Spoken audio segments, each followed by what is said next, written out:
ایک بادشاہ نے اعلان کیا کہ جو شخص جھوٹ بولتے ہوئے پکڑا گیا اس کو 5 دینار جرمانہ ہوگا۔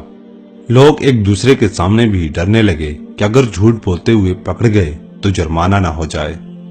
ادھر بادشاہ اور وزیر بیج بدل کر شہر میں گھومنے لگے۔ جب تھک گئے تو آرام کرنے کی غرض سے ایک تاجر کے پاس ٹھہرے۔ اس نے دونوں کو چائے پلائی۔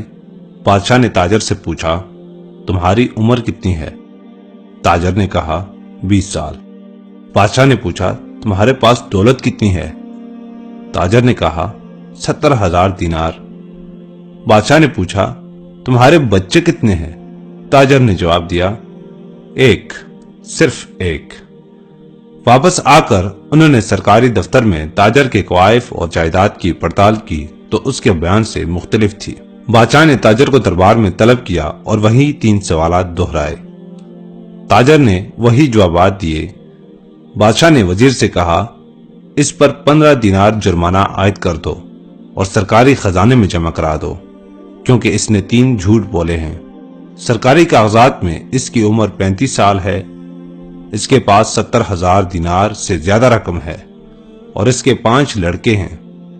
تاجر نے کہا، زندگی کے 20 سال ہی نیکی اور ایمانداری سے گزرے ہیں، اس کو میں اپنی عمر سمجھتا ہوں، اور زندگی میں 70,000 دینار میں نے ایک مسجد کی تعمیر میں خرچ کیے ہیں، اس کو میں اپنی دولت سمجھتا ہوں، اور 4 بچے نالائق اور بد اخلاق ہیں، ایک بچہ اچھا ہے، اسی کو میں اپنا بچہ سمجھتا ہوں۔ یہ سن کر بادشاہ نے جرمانے کا حکم واپس لے لیا اور تاجر سے کہا، ہم تمہارے جواب سے خوش ہوئے ہیں، وقت وہی شمار کرنے کے لائق ہے جو نیک کاموں میں گزر جائے، دولت وہی قابل اعتبار ہے جو راہ خدا میں خرچ ہو، اور اولاد وہی ہے جس کی عادتیں نیک ہو۔